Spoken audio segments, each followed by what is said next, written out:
Buenos días, creo que estamos con baile con la fea, como dicen, pero las feas tienen más encantos que las bonitas, de modo que muchas gracias por venir. Yo sé que esta es una hora aburridora, pero pues hay cosas que hay que tratar. Yo he sido cirujano pues toda la vida, es decir que siempre he tenido a la izquierda un ángel guardián. Yo siempre he estado al lado de anestesiólogos con todo lo que eso implica entre dos seres humanos, ¿no? Las luchas, las fricciones, la amistad, pero sobre todo el agradecimiento de alguien que le está protegiendo a uno la espalda y está protegiendo al paciente. Hay algunos puntos muy concretos que quiero tratar. Yo esperaba que la asistencia fuera de personas, digamos, un poco más jóvenes, bisoñas, pero ya hablarle a personas veteranas, expertas en anestesia, pues es mucho más difícil.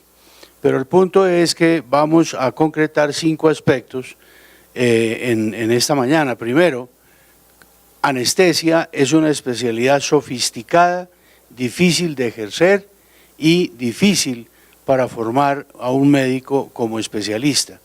Segundo, existe una responsabilidad legal del anestesiólogo. Tercero, en este momento debemos estar convencidos de que ya somos pobres, ya no somos los médicos de antes, que se sentaban o nos sentábamos en un trono. Hoy en día tenemos que convencernos que esa época de bonanza pasó. ¿Y por qué digo esto? Porque adicionalmente hay lo que se llama una revolución en la medicina colombiana. Ahora les voy a demostrar y les voy a mostrar también las causas por las cuales esto está pasando. Siguiente, ¿por qué es necesario formar sindicatos en las especialidades médicas? Y tercero, ¿por qué no hay que tenerle el miedo al sindicato? Pero particularmente, ¿por qué no es antiético pertenecer a un sindicato?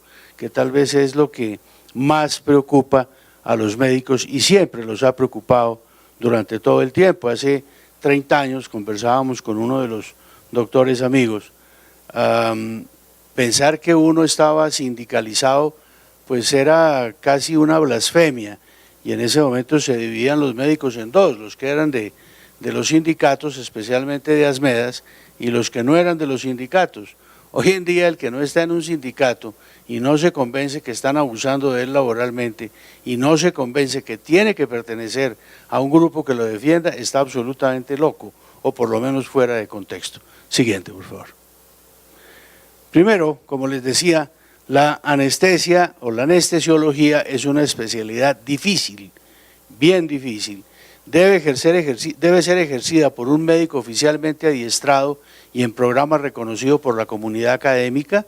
Aquí viene una discusión que en este momento está en candente, y es la cuestión del pago a los residentes. La federación está liderando junto con otras instituciones el bloqueo al cobro de matrículas a los residentes, porque es una infamia. Y además eso hizo que las universidades se convirtieran en parásitos y los hospitales universitarios también. Afortunadamente ya pasamos en las 2 primeras debates de Cámara, estamos peleando en el Senado, porque en el Senado las universidades han ido a decir que sin esa platica, que son miles de millones de pesos que le arrancan a la clase media, porque son los residentes, la mayor parte son como todos nosotros, clase media, que sin esa plática no pueden seguir funcionando. Entonces, ¿cómo diablos funcionaron durante tantos años y produjeron buenos especialistas? Pero bueno, estamos dando la pelea por lo menos. Siguiente.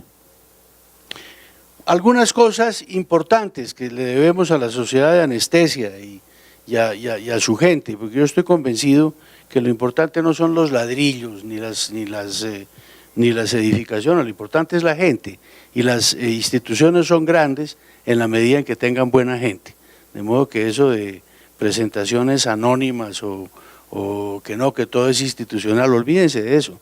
Lo que da la grandeza de una institución son las personas, y siempre será así. En 1984, mi amigo personal de entonces, el doctor Julio Enrique Peña, que estaba en la presidencia de la Sociedad de Anestesia, encargó a un grupo de especialistas, a la mayor parte los conozco, como miembros del Comité de Seguridad, elaborar normas básicas que sirvieran de punto de referencia para que la anestesia fuera una especialidad segura en el país. Siguiente. Y hay que tener en cuenta siempre el riesgo de los procedimientos. El riesgo no lo corre el médico, aunque hoy en día en Colombia parece que sí. El riesgo lo corre el paciente porque la función del médico es ayudar a preservar la vida y la calidad de vida de los enfermos. Pero aquí en Colombia, ya con las últimas jurisprudencias, ahora les voy a mostrar algunas que hacen llorar realmente de la ignorancia que manifiestan y que despliegan. Parece que el que corría el riesgo es el médico, es decir, mal pagados, denigrados, con la profesión absolutamente por el suelo y encima de todo manoseados. Eso es imposible. Siguiente.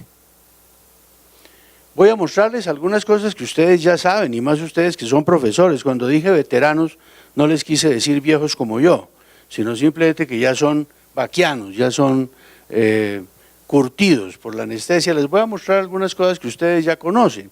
Vean ustedes aquí en un artículo muy sencillo, muy humilde, de unos muy buenos anestesiólogos mexicanos: muerte o daño neural por anestesia en pacientes de bajo riesgo, análisis de 25 casos y del impacto a largo plazo de los anestesiólogos. Siguiente.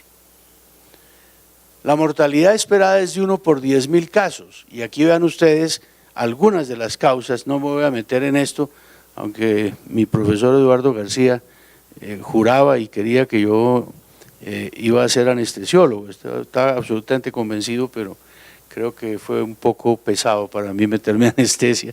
Preferí el otro lado de la mesa con la cirugía, pero esta es una especialidad muy delicada. Intubación difícil, broncoaspiración, ventilación inadecuada y falla de restitución de volumen. Él me decía en ese tiempo que las dos causas que matan las dos enfermedades que causan la mayor parte de las muertes de la gente en forma aguda son la hemorragia y la insuficiencia respiratoria. Me decía, muéstreme otra que sea igual de grave. Hemorragia, insuficiencia respiratoria y algunas cosas neurológicas, me imagino. Siguiente. Vean ustedes, hubo 25 casos de daño neural severo o muerte por anestesia. Ahí están discriminados los grupos. 16 casos anestesia general, 9 con regional, y en la regional 4 muertes, 4 daño neuronal periférico y 1 daño cerebral. Siguiente. El error humano en 24 casos en estas anestesias de bajo riesgo, porque obviamente no somos perfectos y el error humano se presenta siempre, y además la medicina siempre estará regida por el azar en biología y en las, digamos, ciencias que no tienen un fundamento matemático lineal. Entonces se utiliza la estadística, que es la mejor aproximación a un dato que tenga números, pero pues desafortunadamente la estadística es también una aproximación en donde dice la posibilidad y la probabilidad son estas, pero está sujeto siempre a error. Donde media el azar siempre hay error. Siguiente. En 2005 estos otros autores revisaron casi 1 millón de pacientes y encontraron que en el periodo postoperatorio de 24 horas hubo 8.8 muertos por 10.000 anestesias. Siguiente. Y vean ustedes, ya metiéndonos un poquito en la parte legal, el riesgo de un accidente anestésico y las causas jurídicas: pericia, conocimientos, que es parte de la pericia, disponibilidad de equipo de monitoreo y calidad de cuidados en salas de operación, en recuperación y en cuidado intensivo. Siguiente. Las posibilidades de error humano durante la administración de una anestesia varían de 28% a 80%, doctores.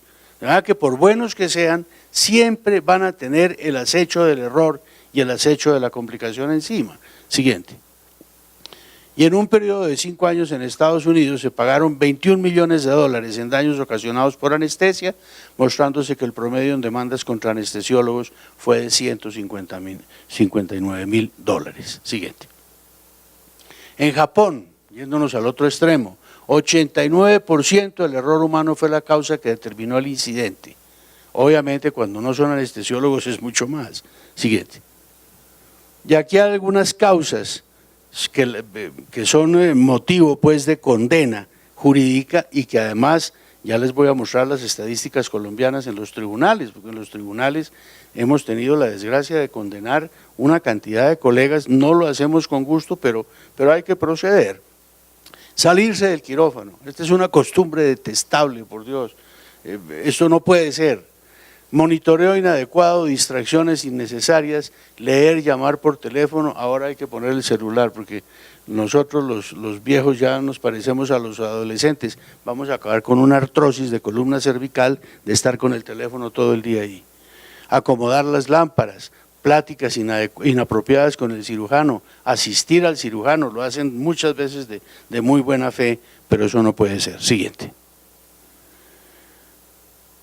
Y aquí viene una pregunta que estuvo en discusión, anestesia sin anestesiólogos, pues obviamente a los dueños de las EPS que de una vez les planteo, mi opinión es sesgada porque las considero delincuenciales y las EPS deben desaparecer, son una vergüenza para la salud colombiana, ellas y los que las representan. De modo que cuando, obviamente ellos sí van a favorecer una anestesia sin anestesiólogo porque es más barato. La posibilidad de que cualquier médico general pueda administrar anestesia en un quirófano quedó sobre la mesa desde el pasado mes de marzo, esto fue hace un par de años, cuando la Corte admitió una demanda en contra de la Ley Sexta del 91. Universidades públicas y privadas, aquí sí como la Sociedad Colombiana de Anestesia y Reanimación, explicaron los riesgos para los pacientes. Y pongo la imagen del anestesiólogo de hace siglos, la Monja. Eran de muy buena fe, eran muy estudiosos, pero nunca van a reemplazar a un médico y menos a un anestesiólogo. Siguiente. Enrique Arango, que es mi amigo que me dio tantos años anestesia de corazón en la Fundación Santa Fe, expresa lo siguiente: la sola pérdida de la conciencia inducida por fármacos puede ocasionar obstrucción de las vías respiratorias, aspiración pulmonar y daño neurológico persistente e incluso la muerte si esos eventos no se previenen y manejan adecuadamente. El uso de anestésicos y relajantes musculares hace que los pacientes dependan completamente de la formación académica del anestesiólogo. Doctores, no hay ninguna circunstancia en donde una persona se encuentre más a disposición de otra persona que cuando está anestesiado y encima de una sala de cirugía. Siguiente.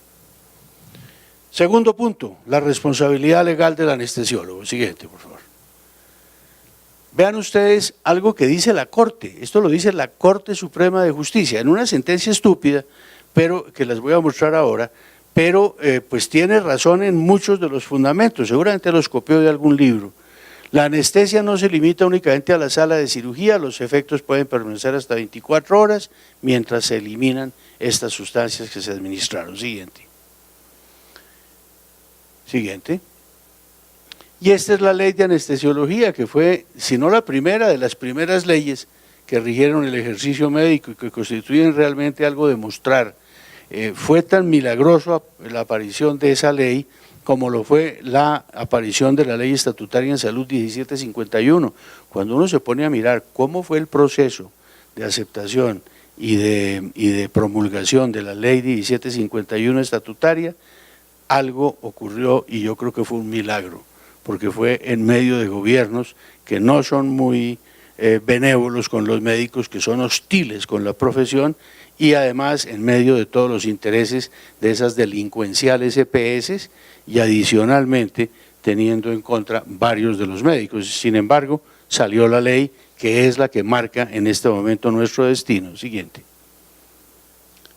Pero vean ustedes que en el Código de Ética Médica, Ley 23 del 81, también se especifican algunos puntos que cobijan a los anestesiólogos, entre ellos, artículo 15, el médico no someterá a su paciente a riesgos injustificados. El artículo 15 y el artículo 10 son probablemente los artículos por los cuales más hemos condenado colegas en este país, con una estadística bastante desagradable. Cuando éramos 60.000, porque ahora ya somos casi 100.000, había 15.000 procesos. Quiere decir que el 25% de los médicos colombianos han pasado o están pasando por manos de un tribunal de ética médica. Eso pues es en cuanto a juicio, eso es estar subyúdice. Pero condenas, las condenas, si son 15.000 procesos, están siendo optimistas en el 10%, realmente es el 20 y pico por ciento, pero cojamos el 10%. Un país en donde haya 1.500 médicos condenados por faltas a la ética médica en su ejercicio es un escándalo. Siguiente. Vean ustedes otro aspecto que es la delegación. El otro día un anestesiólogo fue condenado porque en la fase de reanimación de una cirugía sencilla, en lugar de colocarle Narcano, lo que el anestesiólogo había pedido, le colocaron adrenalina y obviamente hicieron una poscarga aguda que terminó pues en un instituto cardiovascular, y cuando se fue a juzgar a este colega que me partió el alma, digo, pues si yo no aplico la droga, y la conclusión del tribunal fue que la responsabilidad total de la administración de droga en salas de cirugía es del anestesiólogo. Siguiente. Este otro aspecto que debe tocarse, el consentimiento informado. Primero, el consentimiento no es un acto documental. Eso de pedirle al interno, al residente o a la enfermera o a quien sea, vaya a hacerle firmar el consentimiento al paciente, no es legal, no es válido, no sirve. Sirve tanto como el consentimiento que uno firma cuando entra al hospital por el servicio de urgencias, en donde uno firma hasta la autopsia. Eso no tiene validez. El consentimiento es un acto médico y tiene que basarse en una interrelación entre un miembro del equipo que sea par del médico que va a llevar a cabo la intervención o el procedimiento y el paciente. No hay intermediarios. Siguiente. Obviamente, pues las obligaciones en anestesia son como las obligaciones en la mayor parte del ejercicio médico, son de medio y no de resultado. Recuerden ustedes que las obligaciones de resultado no son la cirugía plástica, ni son la obstetricia, como el Consejo de Estado en otra sentencia. Les voy a hacer un pequeño resumen de las providencias que prácticamente han manchado el ejercicio de la medicina, y para que ustedes más o menos la aprecien. Pero el punto es que las obligaciones de resultado no incluyen a la cirugía plástica, no incluyen la obstetricia, la anestesia querían incluirla como obligación de resultado. Les recuerdo la base jurisprudencial. Anestesia, dice el magistrado, a sin estesius sensación dolor. Especialidad médica que utiliza unos medicamentos que cuando se administran en forma adecuada no tienen por qué producir daño. O sea que ustedes son absolutamente inocuos, son simplemente unos angelitos que están viendo cómo el paciente respira. Siguiente. Vean, les presento a este magistrado, es una vergüenza para la justicia colombiana, es el doctor José Luis Barceló. Él dice que la medicina es una actividad peligrosa. Después de semejantes discusiones de casi 70 años en las altas cortes, viene este payaso, porque no hay otra forma de ubicarlo, no hay otra forma de denominarlo, dice, si hay una profesión que sea de actividad riesgosa, es la medicina.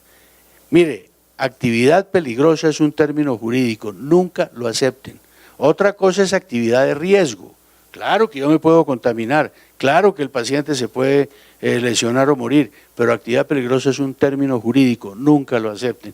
Y este señor parece que hubiera pasado esa lectura por encima. Siguiente.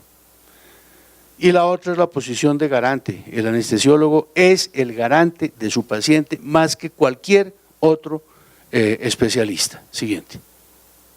Siguiente. Y este tipo, este es Ibáñez Guzmán, es de la Corte Suprema de Justicia, no es pariente mío, no respondo de lo que haya hecho mi abuelo hace 3 generaciones, pero no es pariente mío conocido por lo menos. Este tipo fue el que mandó a la cárcel a un médico de cirujano plástico, porque en el posoperatorio se complicó, y el planteamiento de él es que ni más faltaba, en el posoperatorio no tiene por qué ocurrir nada, porque están en hospital, están muy bien rodeados y están los anestesiólogos ahí permanentemente. Siguiente. Vean ustedes ahora sí las estadísticas nuestras, las causas más frecuentes de condena: abandono de la sala, anestesias simultáneas, esto tampoco puede ser, eso es ilegal. Amparar cirujanos no adiestrados, ¿cómo es posible que en este momento en varios sitios del país estén operando tipos que no tienen escuela? Sobre todo esos estéticos, espero que no haya ningún estético aquí, pero los estéticos son médicos generales que no lograron entrar a hacer cirugía plástica, no les alcanzó el cociente seguramente para el examen, y entonces se fueron a hacer cursitos a otra parte y vienen acá como estéticos a hacer bestialidades. Siguiente. En conclusión, lo que se plantea es no apartarse de lo aprendido en la escuela donde se entrenó, mantener una conducta decorosa en salas, no abandonar jamás al paciente, estar pendiente en el postoperatorio y advertir siempre los riesgos de la monitoría y de la anestesia. Siguiente. Vean ustedes, para recordar algunas lesiones grandes a la medicina colombiana por parte de las Cortes. Hay sentencias de la Corte Suprema de Justicia, del Consejo de Estado y obviamente la protección indebida que están haciendo de las EPS, a las cuales el ministro de Salud les dio 7 años para que se recuperaran, es decir, para que sigan sacando los recursos de los colombianos. Siguiente. Tercero, ¿por qué un sindicato? Porque antes lo que era sacrilegio, pues hoy en día se volvió necesidad. Siguiente. El concepto de sindicato me voy a permitir leer en una forma exegética lo que está, porque esto es tomado y ahí está la fuente. El concepto de sindicato permite identificar a una agrupación de gente trabajadora que se desarrolla para defender los intereses financieros, etcétera, etcétera. Se trata de organizaciones de espíritu democrático que se dedican a negociar con quienes dan empleo las condiciones de contratación. Como van a ver más adelante, lo primero que uno tiene que hacer ahora con los colegas es abrazarlo, sacudirlo y decirle, mire, tiene que caer en cuenta que ya no somos ricos. Ahora somos pobres, nos están pisoteando, nos están robando, están abusando de nosotros. Por favor, dese cuenta, ya no siga jugando a Dios porque el altar ya nos lo quitaron hace rato. Siguiente. Cada sindicato representa a trabajadores de rubros específicos y se encarga de impulsar negociaciones colectivas con las empresas o grupos empresariales. Hoy en día los médicos que tengan un salario decente o que por lo menos tengan salario son poquitos. Siguiente. El marco legislativo que delimita la actividad de los sindicatos ha permitido que estos presionen a los gobiernos. Siguiente. El sindicato es una asociación, es decir, un ente con personalidad jurídica propia, distinta de los asociados. Siguiente. Y estos son los objetivos de un sindicato. Este es un resumen de varias publicaciones, pero que están digamos, integradas en este papel. Representar a los trabajadores en los derechos de contratos individuales de trabajo, representar a los afiliados en negociación colectiva, velar por el cumplimiento de las leyes de trabajo y seguridad social, etcétera, etcétera. Siguiente. Y estas son algunas de las características del sindicato. Siguiente. Y aquí viene tal vez la esencia de toda la discusión. Ser médico sindicalizado va en contra de la norma ética y para esto tomé en mis manos el Código de Ética, la Ley 23 del 81 y la Constitución colombiana. Siguiente. El artículo 1 del Código de Ética dice, en el numeral 7, el médico tiene derecho a recibir remuneración por su trabajo, la cual constituye su medio normal de subsistencia. Es entendido que el trabajo o servicio del médico solo lo beneficiará a él y a quien lo reciba, nunca a terceras personas que pretendan explotarlo comercial o políticamente. Mis queridos doctores, estamos transgrediendo el Código de Ética, porque estamos enriqueciendo a las EPS y a algunos delincuenciales directores de hospitales, de los cuales ustedes ya conocen varios.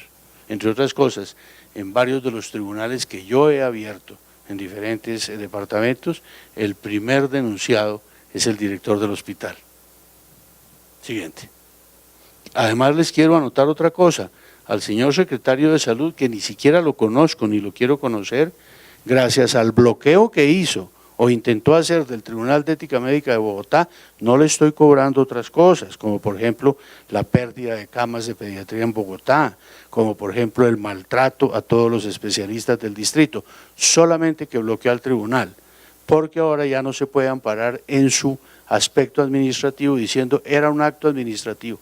No, la jurisprudencia nuestra de hace un año para acá dice que cualquier individuo, hombre o mujer con título de médico, que con su conducta lesione pacientes, médicos o sistema de salud, es sujeto disciplinable por los tribunales. El doctor está denunciado, ratifiqué mi denuncia el martes pasado. Vamos a ver qué le pasa. Numeral 8. El médico, por la función social que implica el ejercicio de su profesión, está obligado a sujetar su conducta pública y privada a los más elevados preceptos de la moral universal. Y lo que yo le decía a algún colega, vea, defender la comida de un médico no es antiético y no es inmoral. De manera que cuando ustedes y yo nos estemos reuniendo en un sindicato fuerte, no estamos pisando ni ética, ni moral, ni deontología, ni ley, ni nada. Siguiente. Artículo 22 del Código de Ética. Siendo la retribución económica de los servicios profesionales un derecho, el médico fijará sus honorarios de conformidad con sus… Esto desaparece obviamente, y previo acuerdo con estos sus responsables. Artículo 23, en caso de urgencia la asistencia médica no se condiciona al pago anticipado de honorarios profesionales. Sí, claro, no se condiciona a este pago anticipado de honorarios, pero se condiciona a la famosa frase de remisión y contrarremisión.